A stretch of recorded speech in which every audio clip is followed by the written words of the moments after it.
The question of extraterrestrial life has lived in the minds of men and women for centuries. The question, are we alone, is one that many have desperately sought the answer to. And though, whilst the jury is still out when it comes to definitive confirmation, many believe that we as a species are just around the corner from discovering the truth. Indeed, many do believe that the government, or the powers that be, already know this truth, and that aliens aren't just a concept that keeps some awake at night, but in actuality, something that our betters have known for generations.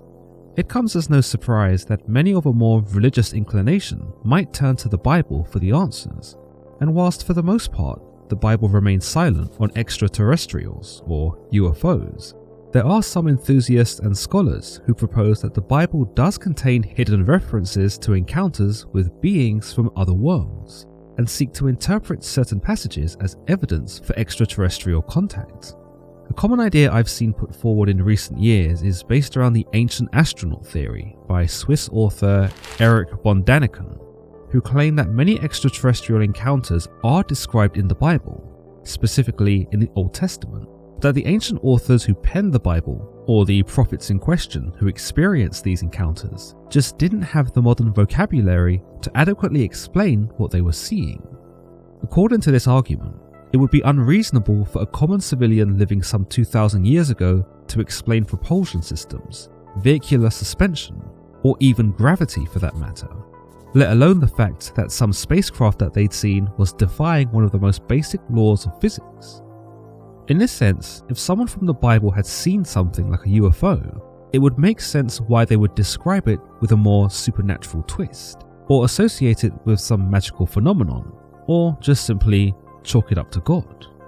As we see in Job, God pretty much showed Job Leviathan and Behemoth to illustrate his point that the things he can create are beyond man's understanding, and no one can really understand why he does the things he does, so no one should try to. So in some ways, it would have been far more humble and respectful for the more revering believer at the time to not question what he'd seen, but instead rationalize it as something belonging to God, or rationalize it as God trying to tell them something. At worst, it's also conceivable that some at the time may have seen these phenomena as mechanisms of Satan, and so, instead of trying to understand them, chose to understandably shun them and try to forget about them altogether. Another idea I've seen put forward is that the Bible did once make more of an effort to convey these UFOs in the scripture, but that when King James got his hands on the Bible and invented the King James Version, many of the books that got to the nitty-gritty of spacecrafts, extraterrestrial machines, and beings from other planets were unceremoniously torn out and thrown away. This idea consists of a few different approaches, with some tooting that the removal of the Book of Enoch, the Book of Esdras, or the Book of Maccabees as definitive proof that King James and subsequent editors were trying to hide something.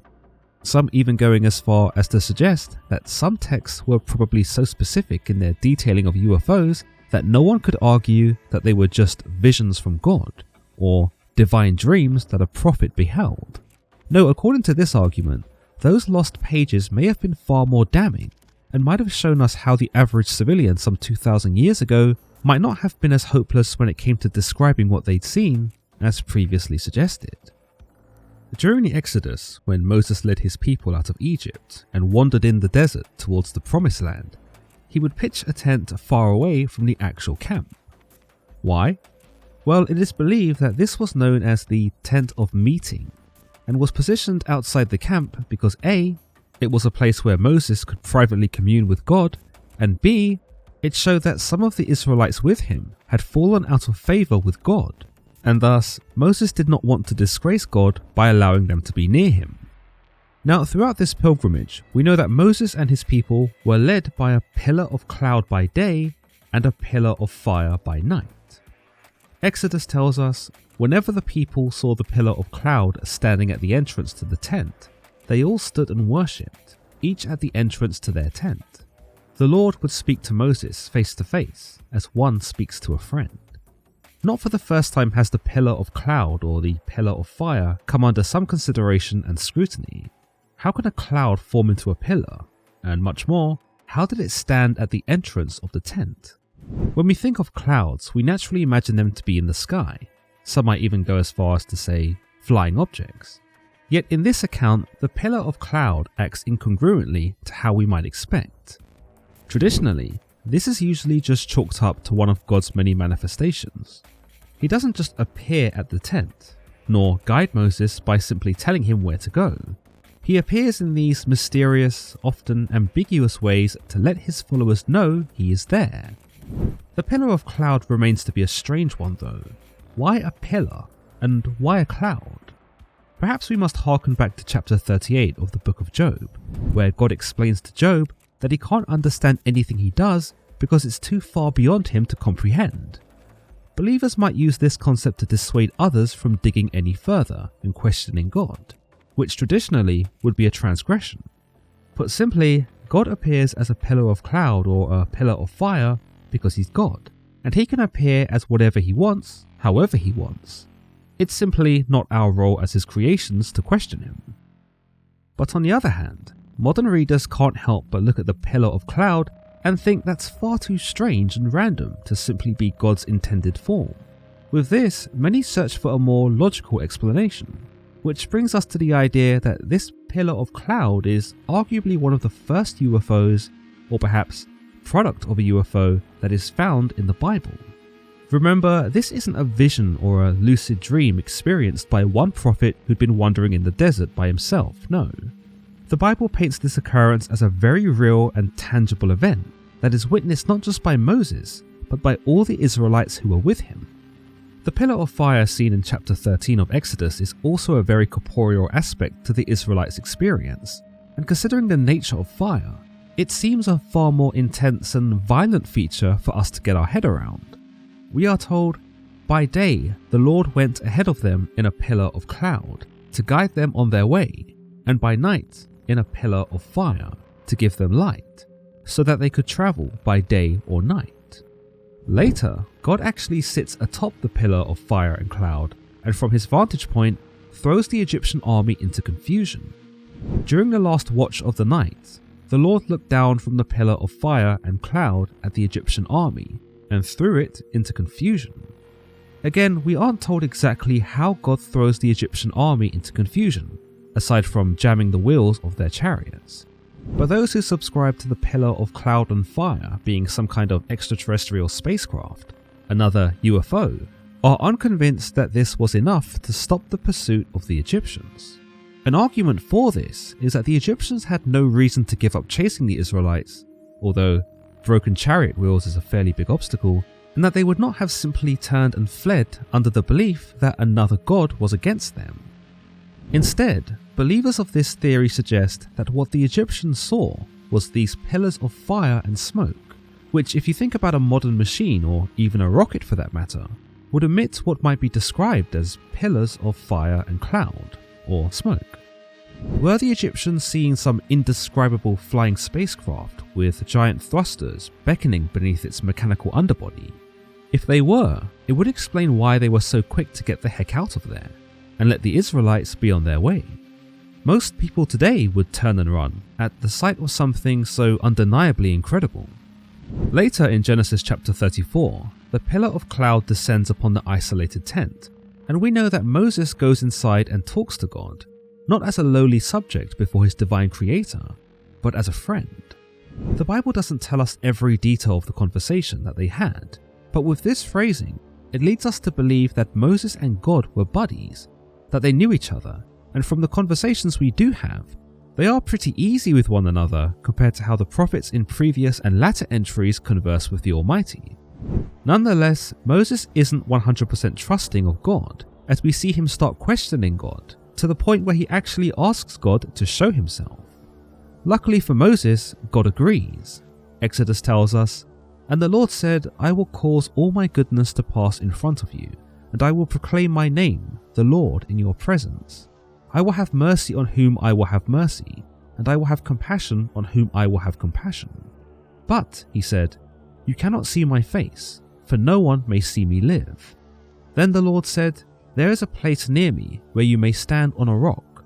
When my glory passes by, I will put you in a cleft in the rock and cover you with my hand until I have passed by." Then I will remove my hand and you will see my back, but my face must not be seen. This isn't an empty promise, for in the next chapter, God is seen to descend upon the cloud, where we are told, "Then the Lord came down in the cloud, and stood there with him, and proclaimed his name, the Lord."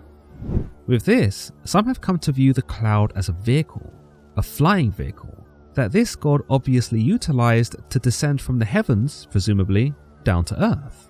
What's more, this same argument that aims to categorize the cloud as some kind of mechanical vehicle goes a step further in categorizing this God as some kind of extraterrestrial himself, one who was mistaken by Moses and the Israelites as a god, but was in actuality more of a creator. Indeed, our creator to be sure, but one who was not omnipotent. The idea hinges on the ancient alien or Anunnaki theory, which I won't be going into this episode, but that basically, this god was one of many beings that genetically altered Neanderthal man, for various reasons, and then stuck around to see how things played out, choosing to involve themselves with man's affairs such as times like these.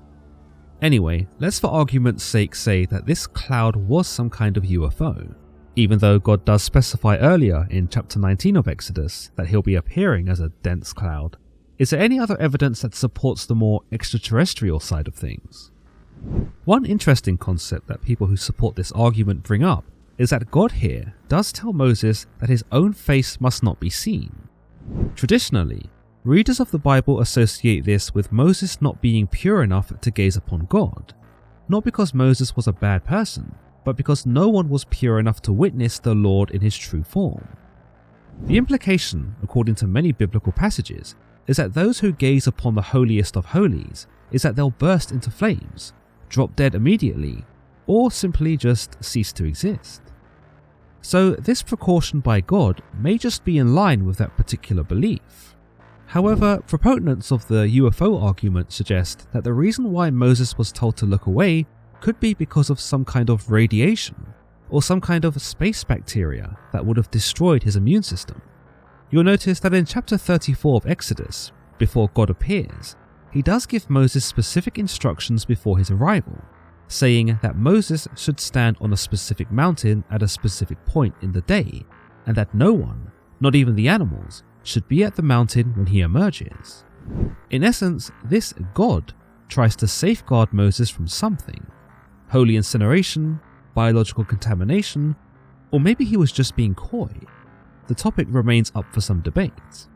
Interestingly, he does tell Moses, "And it shall come to pass, while my glory passeth by, that I will put thee in a cleft of the rock, and will cover thee with my hand while I pass by. And I will take away mine hand, and thou shalt see my back parts, but my face shall not be seen." Whilst not a renowned idea, I've seen some members of the UFO school of thought believe that this is God, or the alien God, telling Moses that if he stands exactly where he's being told, at exactly the right time, he will see the back parts of God, as in the back part of the spaceship, which supposedly Moses glimpsed as it passed him by. Traditionally, of course, this is not something that is acknowledged, and the idea of this being a spaceship, or that there's any kind of spaceship, is commonly dismissed. After meeting God and coming back to the Israelites, Moses' face is described as being radiant, which some believers of UFOs attribute to being horrifically burned, considering his followers are seen to be scared of him. When Moses came down from Mount Sinai, with the 2 tablets of the covenant law in his hands, he was not aware that his face was radiant because he had spoken with the Lord. When Aaron and all the Israelites saw Moses, his face was radiant, and they were afraid to come near him. Traditionally, we are led to believe that the reason why Moses' face was radiant is because after speaking with God, his body took on this sort of divine or magical glow that was evident in his face. It aimed to show believers that by speaking with God, or being close to God, one could appear as though they stood out above the rest, that their skin would literally glow, and that they would have a physical quality about them that was not exhibited by anyone else. But believers on the other side of the coin that hope to portray these pillars of cloud and fire as UFOs and this God as an extraterrestrial being take a different approach. The belief here is that despite this being's warnings and precautions, Moses did get too close, and his face was burned by some kind of radiation. To quote earlier from chapter 24 of Exodus, we are told, "When Moses went up to the mountain, the cloud covered it, and the glory of the Lord settled on Mount Sinai. For 6 days the cloud covered the mountain, and on the 7th day the Lord called to Moses from within the cloud. To the Israelites, the glory of the Lord looked like a consuming fire on top of the mountain. Then Moses entered the cloud as he went on up the mountain, and he stayed on the mountain for 40 days and 40 nights. With this explanation, extraterrestrial believers attempt to conflate this cloud that shrouds the mountain with possible fumes or gas that is emitted from some kind of craft, and that it is these fumes and gases, or clouds, that cause the radiation to burn Moses' face. There exist some holes in this theory, however. For one, only Moses' face is described as being radiant, or burned if you'd like to adopt the contending argument. If these were radioactive fumes and gases, then it seems likely that the entirety of Moses' body should be burned, especially seeing as Moses spent 40 days up there. Furthermore, Moses does descend from the mountain to question Aaron and the other Israelites' transgressions, and is not described as being radiant or burned here. This only takes place after Moses requests to see God.